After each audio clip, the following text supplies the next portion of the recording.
El Ministerio Apostólico de Enseñanza y Predicación Rema Internacional presenta hoy al Reverendo Fernando García Sotomayor con la proclamación de las buenas nuevas de Dios para tu vida. El mensaje de ayer, el mensaje de hoy y el mensaje para la eternidad a los que tienen hambre y sed de la palabra de Dios. Un querigma de Dios para el que oiga, el que tiene oídos para oír.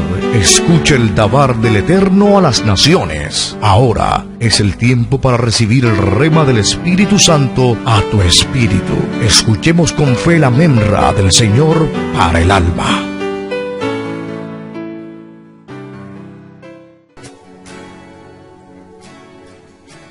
Dice la palabra de Dios en el Santo Evangelio según San Lucas, capítulo 1, versículos 26 y 27. Voy a leer la palabra de Dios en la versión Reina y Valera del año 1960.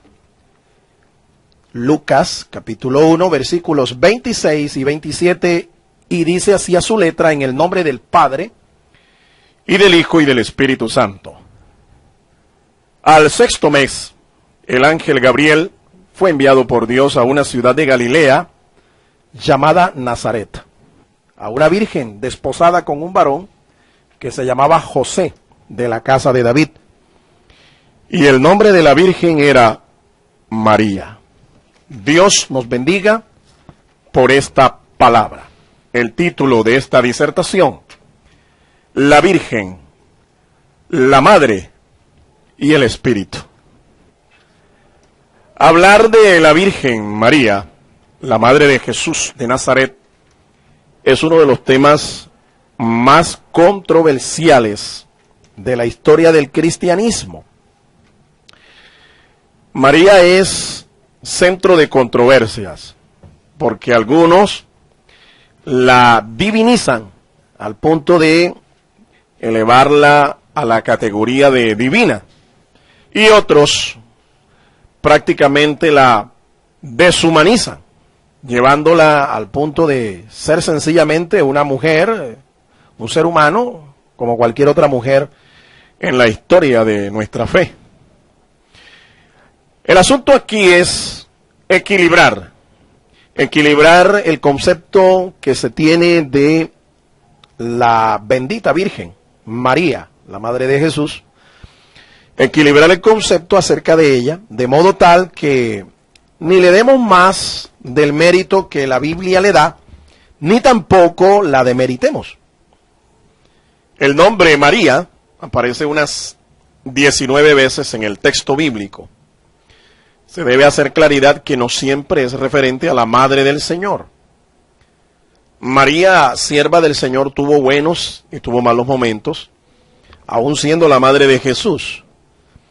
Porque aunque usted no lo crea, en medio de todas las familias hay conflictos, hay momentos difíciles, hay momentos en los que se tiene que acudir a la soberanía y a la sabiduría de Dios para resolver estos conflictos. Y aún la familia sagrada, como algunos le llaman al cuadro de María, José y nuestro Señor Jesucristo, aún en medio de esa familia, hubo también problemas, hubo también conflictos. Hay tres momentos claves en la vida de esta sierva del Señor que se revelan en la palabra de Dios. El primer momento, es un momento clave, es el momento del llamado. El momento del llamado. Eso se encuentra registrado en el Evangelio de Lucas, capítulo 1, versículos 28 al 38. Voy a permitirme leer esos pasajes, esos versículos, para ilustración de este primer momento clave en la vida de María, el momento de su llamado. Lucas 1, 28 al 38. Si usted tiene una Biblia en su casa, o un Nuevo Testamento, usted me puede acompañar también en esta preciosa lectura. Dice el versículo 28. Y entrando el ángel en donde ella estaba, dijo: salve, muy favorecida, el Señor es contigo, bendita tú entre las mujeres. Mas ella, cuando le vio, se turbó por sus palabras y pensaba: ¿qué salutación sería esta? Entonces el ángel le dijo: María, no temas, porque has hallado gracia delante de Dios. Y ahora concebirás en tu vientre, y darás a luz un hijo, y llamarás su nombre Jesús. Este será grande, y será llamado Hijo del Altísimo, y el Señor Dios le dará el trono de David su padre, y reinará sobre la casa de Jacob para siempre, y su reino no tendrá fin. Entonces María dijo al ángel: ¿cómo será esto? Pues no conozco varón. Respondiendo el ángel le dijo: el Espíritu Santo vendrá sobre ti, y el poder del Altísimo te cubrirá con su sombra, por lo cual también el santo ser que nacerá será llamado Hijo de Dios. Y he aquí tu parienta Elisabet, ella también ha concebido hijo en su vejez, y este es el 6º mes para ella, la que llamaban estéril, porque nada hay imposible para Dios. Entonces María dijo: he aquí la sierva del Señor, hágase conmigo conforme a tu palabra. Y el ángel se fue de su presencia. Este llamado fue un llamado diferente y hermoso.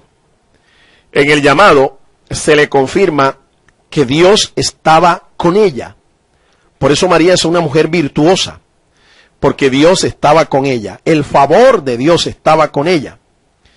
No solamente María era una mujer llena del Señor, sino que Dios le daba su favor. María fue una mujer escogida entre muchas.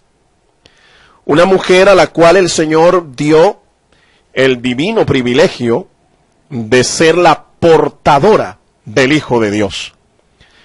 De ser la Theotokos, la portadora del Señor. A María nunca se le proclamó en las Escrituras como la Madre de Dios y la Reina del Cielo. Esto es un dogma que acuñó la Iglesia cristiana de la Edad Media. Pero usted nunca va a encontrar que en las Escrituras inspiradas de Dios, a María se le reconozca como Madre de Dios y la Reina del Cielo. Tampoco se ordenó en la Biblia el culto o adoración a María. María es la Madre del Señor Jesús. Recordemos que en el Señor Jesús hubo dos naturalezas: la naturaleza humana y la naturaleza divina, lo que los teólogos llaman la unión hipostática, la unión de dos sustancias personales, la sustancia de Dios y la sustancia de Jesús, el hombre. Así que en Jesucristo se da, como ningún otro personaje en la historia, la unión de dos naturalezas. Jesucristo es 100% Dios y 100% hombre. Cuando las Escrituras se refieren a María, se refieren como a la Madre del Señor. Es evidente que María entendió claramente que ella no era madre de Dios, que ella era madre del ser humano que se encarnaría y sería el sacrificio redentor de toda la raza humana. María entendía eso por el Espíritu. María nunca pretendió ser madre de Dios, de ser una mujer superior a todas las mujeres de la tierra, ni mucho menos digna de adoración al nivel o a la altura a la que hay que adorar a Jesucristo como Dios, al Padre Celestial y al Espíritu Santo. La Biblia en ninguna parte ordena que los seguidores del Señor tengan que adorar a María. A María la veneramos como una mujer piadosa, como una mujer santa, como una mujer ejemplar para todas las mujeres. Pero entre veneración y adoración hay mucha diferencia. Nuestros hermanos católicos romanos dicen que en la práctica ningún católico adora a María. Pero si esto no fuera cierto, entonces, ¿por qué algunos tienen a María como intercesora? ¿Por qué algunos le piden favores a María? ¿Por qué algunos incluso adoran a María y levantan un altar a un ídolo en el nombre de María? Juan de Damasco fue el que estableció la diferencia entre idolatría y veneración. Él usó dos palabras para ilustrar a nuestros estimados oyentes. Él usó dos palabras. Él usó la palabra latreia para referirse a culto de adoración. Y usó la palabra dulía para referirse a veneración. Y él explicó, Juan de Damasco explicó, que latreia es culto y se refiere a la adoración que debemos tributar solo a Dios. Y eso es correcto. Solo Dios es digno de nuestra adoración. Pero al usar la palabra dulía, dijo de que esto era veneración, que era el respeto y la veneración que nosotros debíamos a nuestros antepasados. Al católico romano se le ha enseñado que tener una representación pictográfica o a veces una imagen, esto no constituye adoración, y es correcto. La iglesia ortodoxa oriental griega tiene lo que se llaman los íconos, y ellos no adoran los íconos, son cuadros representativos de hechos bíblicos, inclusive a veces de personajes, pero a ninguno de ellos se les ocurre adorar a estas imágenes. Así es que esto es veneración, esto es dulía. Pero mi estimado amigo, usted que no es ni católico, ni es protestante, ni es evangélico, ni tampoco está relacionado con temas religiosos, usted que es una persona imparcial, y usted escucha esta distinción entre adoración o culto de adoración y veneración, usted no distingue esto. Ahora, muchos dicen que ellos son católicos, apostólicos y romanos, y que en su religión se le ha enseñado a pedirle a María un favor, un milagro, porque ella intercedió allá en las bodas de Caná, en Juan capítulo 2. Pero esto es una falsedad, porque en el Evangelio de Juan capítulo 2, en el versículo 11, el Señor revela el propósito por el cual Él hizo este milagro de convertir el agua en vino en una ceremonia de bodas. En el versículo 11 dice del Evangelio de Juan: este principio de señales hizo Jesús en Caná de Galilea y manifestó su gloria y sus discípulos creyeron en él. Este fue el primer milagro que hizo el Señor. ¿Y por qué lo hizo? Para manifestar su gloria y para que sus discípulos creyeran en él. Él no hizo este milagro para que, número uno, la gente se emborrachara, o número dos, instituyeran a María como una mediadora o una intercesora de favores entre Dios y los hombres. No, este no fue el propósito. Así es que este pasaje está respaldando muy mal la pretensión de algunos creer que María es intercesora. Además, las Escrituras dicen que el único mediador entre Dios y los hombres se llama Jesucristo, el Hijo de Dios. Y si yo tengo a Jesucristo como mediador entre Dios y los hombres, ¿para qué voy a buscar a otro mediador? ¿Para qué voy a buscar a otra mediadora? En la Biblia no se ordena esto. De modo que en la práctica, los católicos romanos, aquellas personas que no distinguen vocablos teológicos, sino que sencillamente tienen la fe de un carbonero, la fe sencilla de una persona que tradicionalmente abraza su religión porque sus ancestros lo hicieron, esta persona no distingue entre adoración y veneración. Y en la práctica realmente lo que hacen es rendirle culto de adoración a un ídolo que representa a María. Yo le digo algo: si esta mujer de Dios viera lo que los hombres han hecho con su imagen, con su nombre aquí en la tierra, esta mujer se avergonzaría delante de Dios y delante de los hombres, porque esto no es lo que ella puso como ejemplo en las Escrituras. El llamado que Dios le hace a esta mujer revelaba el cumplimiento de un hecho profético. ¿Cuál es ese hecho profético? La encarnación del Hijo de Dios por el poder del Espíritu Santo. Eso estaba profetizado. El Verbo de Dios, Jesucristo, el Verbo se encarnó por el poder del Espíritu Santo. Dice el Evangelio de Juan, capítulo 1, versículo 14. Y aquel verbo fue hecho carne y habitó entre nosotros, y vimos su gloria, gloria como del unigénito del Padre, lleno de gracia y de verdad. ¿Quién es el verbo de Dios? Jesucristo. Él es el verbo eterno de Dios. Aquí hay un argumento más para declarar que María no es madre de Dios, porque Dios es eterno. Jesucristo es eterno.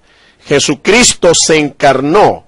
Él es el eterno Hijo de Dios. O para que me entienda mejor, Él es Dios el Hijo. Dios el Hijo. Así que, si Dios tiene madre, como algunos creen, entonces habría que preguntar quién es su abuela, quién es su tatarabuela también. Es imposible entonces que esto se pueda sostener a la luz de las Escrituras.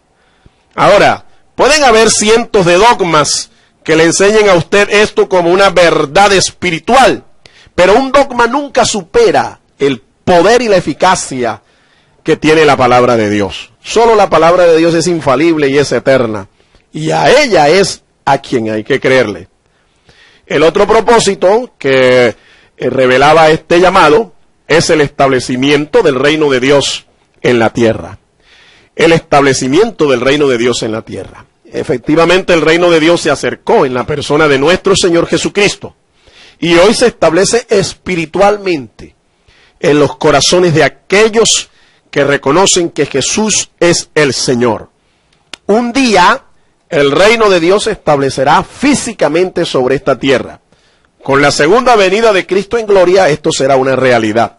Entre tanto, nosotros esperamos que en cualquier momento el Señor Jesucristo arrebate a su iglesia y la tierra entre en un tiempo de gran tribulación. Y después de 7 años de gran tribulación, entonces Él vendrá por segunda vez, ya no como el Cordero para ir al sacrificio, sino como el Rey que viene a establecer su reino en esta tierra. Bendito y alabado sea el nombre de Jesucristo. Este fue un llamado aceptado sin vacilaciones. Como usted puede ver en el pasaje, María no vaciló para aceptar el llamado de Dios, para ser la madre y la persona que iba a criar a este joven, a este varón, a este santo varón, engendrado por el poder del Espíritu Santo. Aunque el llamado generó un momento de sorpresa, evidentemente esta mujer se sorprendió, sobre todo porque ella no conocía varón. En otras palabras, no tenía marido. El ángel se tomó entonces el cuidado de explicarle cómo sería esto. El Espíritu Santo vendría sobre ella y el poder del Altísimo la engendraría. Y de esa concepción sobrenatural nacería el Hijo de Dios. El llamado de esta mujer se enmarcó en cantos de alabanza. Efectivamente, hubo un cántico, y esto se canta aún en las iglesias tradicionales, un cántico de alabanza al Señor, que fue provocado por este hecho asombroso y sobrenatural. El anuncio del nacimiento del Hijo de Dios, en el momento de ese llamado que Dios hace a esta mujer. Este llamado fue un llamado conforme a las Escrituras. ¿Cuáles Escrituras? Es que las profecías anunciaban esto. El profeta Isaías bien claramente lo había dicho. Isaías fue un profeta del Señor que vivió unos 700 años antes de Cristo. Y en sus profecías, Isaías ya lo había dicho. Dice por el Espíritu Isaías en el capítulo 7 y el versículo 14. Por tanto, el Señor mismo os dará señal. He aquí que la Virgen concebirá y dará a luz un hijo, y llamará su nombre Emmanuel. Bendito sea el Señor. Esto obedece a la profecía de las Escrituras, más específicamente la profecía de Isaías capítulo 7 versículo 14. En segundo lugar, otro momento clave en la vida de esta sierva del Señor es el momento de sus crisis, las crisis que experimentó María. Mire, toda mujer experimenta crisis cuando está criando. Aún inclusive algunas mujeres experimentan crisis en el momento mismo de la concepción y cuando se entera que va a ser madre, que va a ser madre de una criatura, de un hijo. El nacimiento de un hijo cambia todas las cosas. Cuando van a nacer una criatura, un nuevo hijo en la familia, todas las cosas cambian. Y evidentemente no se puede negar que hay momentos críticos en la vida de la pareja y en la vida de la mujer que es engendrada. María no fue la excepción. Hay madres que incluso experimentan una crisis porque no esperan que venga un hijo. Es decir, son sorprendidas. Y algunas generan un sentimiento de rechazo hacia la criatura que puede ser nocivo para la criatura, porque aún lo que se está gestando allí, desde el momento mismo de la concepción, es una persona, y hay una transmisión espiritual, hay una administración espiritual de la madre hacia la criatura. Y evidentemente, por eso es que muchos niños nacen desde el vientre de su madre con complejo de rechazo, con complejo de inferioridad, y su desarrollo no es normal en la vida. Otras experimentan crisis en el momento ya de la concepción, desde el momento de la concepción hasta cuando van a alumbrar, porque no están preparados, no están preparadas física, económica, social, educativamente para esto. Así es que son crisis normales y naturales. María, repito, no fue la excepción. La madre del Señor también experimentó momentos críticos. En el capítulo 3 del Evangelio de Marcos y el versículo 21 dice la palabra de Dios: cuando lo oyeron los suyos, vinieron para prenderle, porque decían, está fuera de sí. Mire, durante el ministerio de nuestro Señor Jesucristo, hubo un momento en que Él estaba tan consagrado, estaba tan dedicado al ministerio, que a veces no tenía tiempo ni para comer. Y Jesús era un hombre que alcanzó una popularidad tremenda. Las multitudes le seguían. Y los avatares del ministerio a veces le absorbían todo su tiempo. Jesús era un hombre intenso en su ministerio, apasionado con su llamado, con su ministerio. Hubo un momento en que los suyos, sus hermanos y aún su propia madre, lo fueron a buscar. Y la pretensión de ellos, según el versículo 21 del Evangelio de Marcos, donde hemos leído, era prenderlo, o sea, detenerlo, amarrarlo, buscar la manera de imposibilitar que él siguiera ministrando, porque lo consideraban fuera de sí. La palabra que se usa en el griego ahí es paroxinio. En otras palabras, lo consideraban un loco, el loquito de la familia.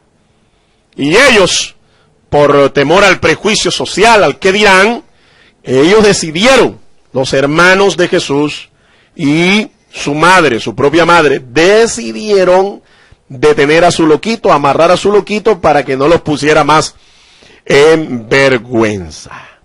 Esa fue una de las crisis de María, porque María sabía quién era su hijo primogénito. Ella sabía quién era y el ministerio que iba a desarrollar. En el transcurso de su vida, parece que olvidó las promesas que escuchó del ángel en el capítulo 1 donde leímos. Ella olvidó tal vez los afanes de la vida, tal vez el descuido de su vida espiritual.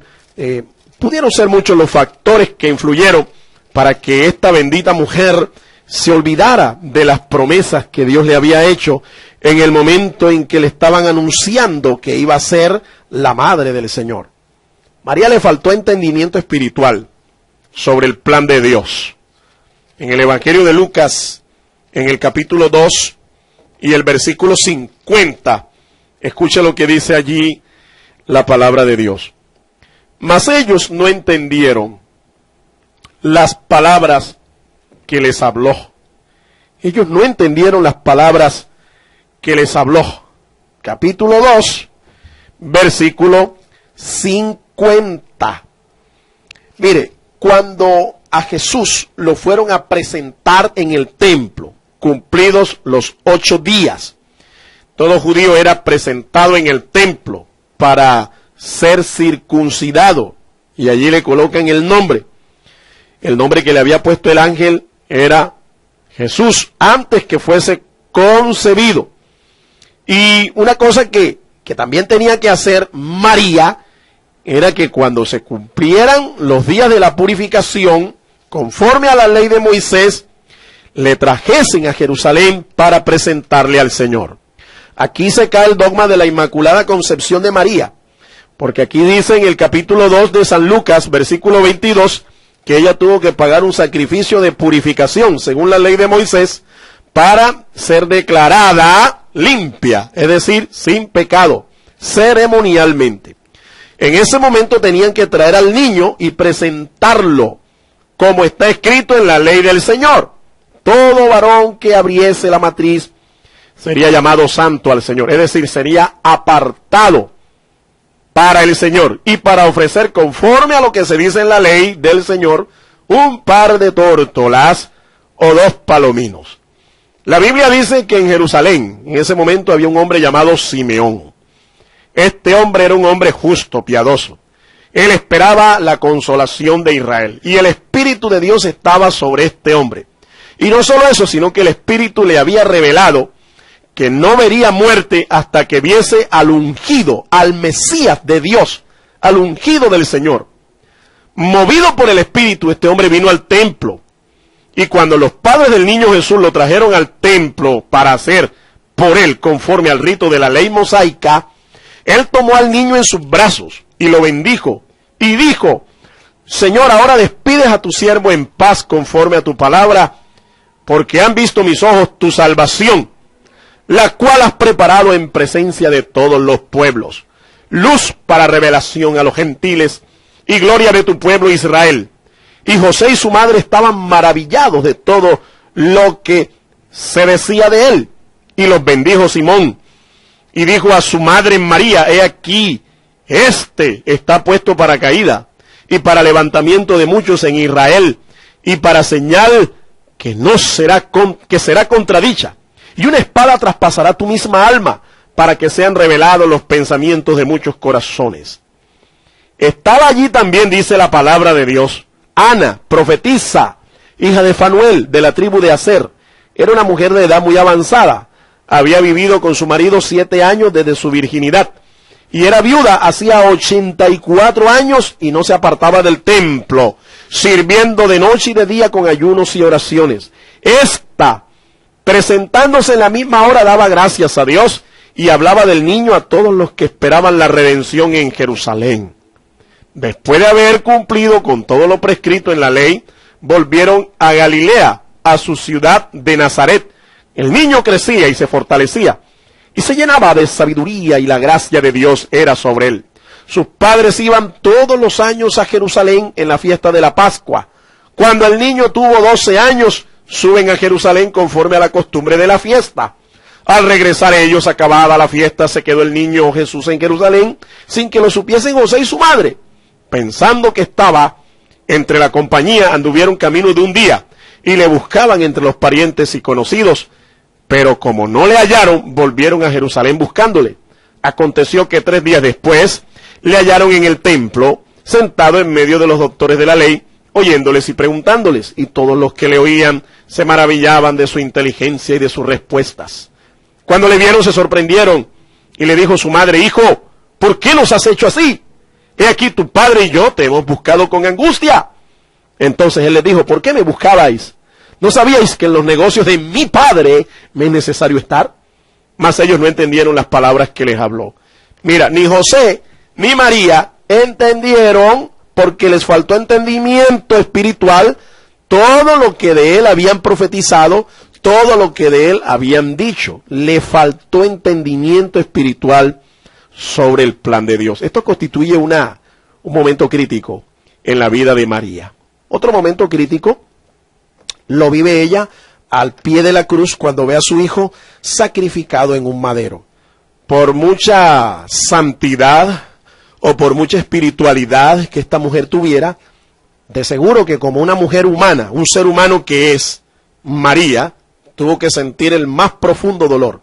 Y lo que le habían profetizado en el templo con respecto a que una espada traspasaría su alma, en ese momento se estaba cumpliendo.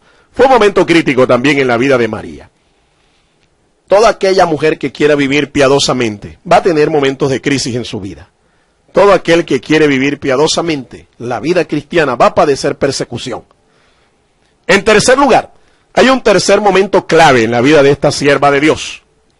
Es la coronación de María. La coronación de esta mujer. Esto se ve en el libro de los Hechos, el capítulo 1 y el versículo 14. Ahora, aclaro, cuando yo hablo de coronación, no es que María fue coronada como reina del cielo, no. Esta mujer fue coronada no como reina del cielo, esta mujer fue coronada como una de las 120 personas que estaban reunidas en el aposento alto y que tuvo el privilegio de ser una de las personas en las que se derramó el Espíritu Santo en la fiesta nacional del Pentecostés. En el capítulo 1, versículo 14 del libro de los Hechos, dice así: todos estos perseveraban unánimes en oración y ruego con las mujeres y con María, la madre de Jesús, y con sus hermanos. Ellos estaban ahí en esa casa, en ese aposento de oración, esperando, porque el Señor Jesús les dio una orden. Antes de irse al cielo, les dijo que esperaran en Jerusalén la promesa del Padre. ¿Cuál era la promesa del Padre? Era el derramamiento del Espíritu Santo. Y efectivamente, días después de la muerte y resurrección del Señor, días después de su ascensión al cielo, en la ciudad de Jerusalén, en la casa de María, madre de Juan Marcos, en un aposento alto, el Espíritu Santo se derramó sobre 120 discípulos del Señor. Entre esos 120 estaba María. Así que esto constituyó la coronación de su vida espiritual. Una mujer devota, una mujer piadosa, una mujer que creyó en las palabras del Señor, creyó en las profecías, restauró su vida espiritual y finalmente fue llena del Espíritu Santo. María maduró en la fe, María maduró en la obediencia, María maduró en la oración. Era una mujer de oración, como ustedes lo ven en este pasaje. Era una mujer obediente, porque ella obedeció a la orden del Señor de no irse de Jerusalén. Ella maduró en la fe, porque todas estas crisis las pudo superar. Yo quiero aquí recalcar algo. Los cristianos no aceptamos los dogmas alrededor de la vida de María. No los aceptamos porque estos dogmas contradicen la Escritura. Entre estos dogmas encontramos el de la Inmaculada Concepción. María concebida sin la culpa original, porque ella iba a ser la madre de Dios. La Biblia nunca dice que ella es madre de Dios. Y en segundo lugar, la Biblia declara pecadores a todos los seres humanos. A menos que María no sea un ser humano, ella es inmaculada. Pero como nació a la raza humana, es una mujer que también necesitó redención, que necesitó expiación por sus pecados, por el pecado original. Otro dogma dice que fue llevada a los cielos en cuerpo y alma. A esto se le llama la Asunción de María, porque María es madre de Dios. En ninguna parte de la Escritura se dice esto. El último texto bíblico que se refiere a María lo encontramos aquí en el libro de los Hechos, capítulo 1, versículo 14. La tradición cristiana dice que ella murió en Éfeso. Murió en Éfeso. El apóstol Juan, primo del Señor Jesús, el apóstol amado, la recibió en su casa por disposición de nuestro Señor Jesucristo en la cruz del Calvario. Recuerde que cuando Él moría en la cruz del Calvario se refiere a María y le dice: madre, he ahí tu hijo, refiriéndose a Juan. Y se dirige a Juan y le dice: hijo, he ahí tu madre. Desde ese día dice la palabra de Dios que el apóstol la recibió en su casa. De modo que la tradición cristiana dice que ella murió de una edad muy avanzada en Éfeso, en la casa de Juan, protegida por Juan, el apóstol amado. Así que en ninguna parte de la Biblia usted va a encontrar que María fue ascendida al cielo en cuerpo y alma, como lo fue nuestro Señor Jesucristo. Otro dogma dice que ella es la dispensadora de todas las gracias, porque es madre de Dios.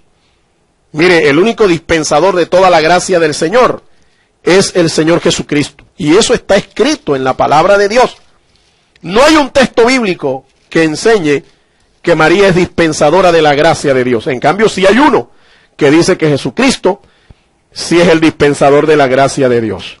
Dice en el Evangelio de Juan, en el capítulo 1, versículo 12 en adelante: mas a todos los que le recibieron, a los que creen en su nombre, les dio potestad de ser hechos hijos de Dios, los cuales no son engendrados de sangre, ni de voluntad de carne, ni de voluntad de varón, sino de Dios.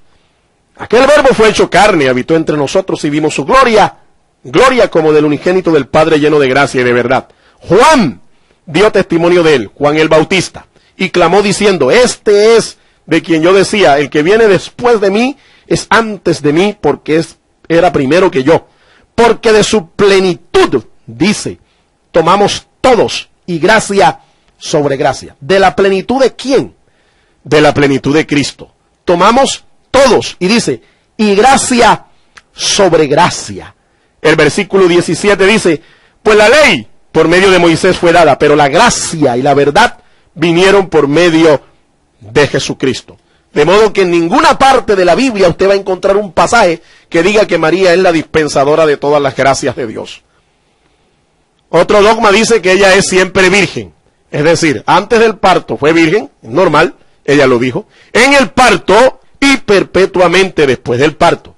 Esto es imposible, esto va en contra de la lógica. Esto va en contra de la lógica natural.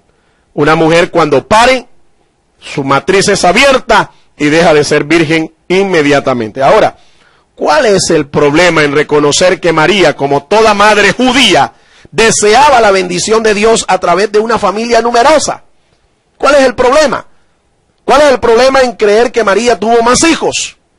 Los que quieren sostener el dogma de María siempre virgen son los que se justifican y defienden un dogma que no tiene ningún respaldo a la luz de la Biblia. Ahora, quiero explicar algo más. En la palabra de Dios se dice bien claro que ella tuvo otros hijos. Que algunos quieran negar el pasaje y decir que este pasaje se refiere a los primos de Jesús o que fueron hijos de José de un matrimonio anterior. Eso es absurdo. No hay problema. Escúcheme, María no era una mujer occidental que no quieren tener hijos. Las mujeres hoy no quieren tener hijos. Porque no quieren criar, porque no quieren pagar el precio de tener una familia, de crear hijos. No, las mujeres de hoy no quieren hacerlo, pero María era una mujer judía, y para las judías esto era realmente un honor, esto era considerado algo como signo de la bendición de Dios. Todo padre judío también quería tener una familia numerosa, y no nos olvidemos que tanto José como María eran judíos, ellos no eran occidentales.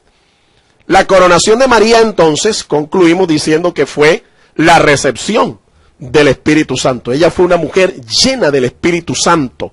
Y así la Biblia deja de hablar de María, desde ese pasaje en adelante. No dice más nada. La deja como una mujer llena del Espíritu Santo hasta el último día de su vida. Ella vio a sus hijos convertidos y esperando la promesa del Padre. Porque déjeme decirle que entre los 120 que estaban allá el día de Pentecostés, también estaban algunos de los hermanos de Jesús. Entre esos, Santiago, el que le seguía después a Jesús. Santiago. Y llegó a ser el pastor de la iglesia de Jerusalén. El primer pastor de la iglesia de Jerusalén se llamaba Santiago, hermano del Señor, autor de una de las cartas que lleva su nombre. La carta de Santiago. Así es que María vio a sus hijos convertidos. Después que trataron a su hermano mayor, al primogénito de María, lo trataron de loco, ahora lo reconocieron como el Señor y le sirvieron el resto de sus días. Yo quiero concluir en esta hora. María fue una mujer virtuosa y escogida entre todas las mujeres. Como todos los seres humanos, tuvo que nacer de nuevo espiritualmente. Porque la Biblia dice que el que no nace de nuevo no puede entrar en el reino de Dios. María reconoció en Jesús, su Hijo, al Salvador de su alma, y nunca intentó suplantar el orden y el designio de Dios. Imitemos entonces a esta mujer, que se convirtió en un emblema de pureza y santidad para todas las generaciones. Pero evitemos igualarla al Hijo de Dios, elevándola a la categoría de la divinidad. María no es una diosa. Hoy se practica la adoración a María de muchas maneras erróneas. Entre ellas está el espiritualismo trinitario mariano. Es una derivación de la iglesia mexicana patriarcal de Elías, que se apartó de la iglesia de Elías debido a la influencia de la sacerdotisa llamada Damiana Oviedo al comienzo del siglo XIX. Y recibió este nombre alrededor de 1924. Investíguelo y compruébelo. Esta secta llegó a ser influenciada por el espiritismo en los años 20 de este siglo. Por eso se explica el contacto con los espíritus en los cultos de curación en sus templos, donde también se hacen las limpiezas o liberaciones y reciben enseñanzas de poderes divinos en ceremonias llamadas cátedras. Cuídese de esto y adore a Dios en espíritu y en verdad. Recuerde que María fue sencillamente eso, una madre, pero fue una mujer llena del Espíritu de Dios. El Ministerio Apostólico Rema Internacional pone a disposición esta predicación. Ofrecemos ministración a simposios, seminarios, campañas evangelísticas, educación globalizada sana y de carácter interdenominacional. Escríbanos a ministerioremainternacional@gmail.com o llámenos al celular 316-270-7181.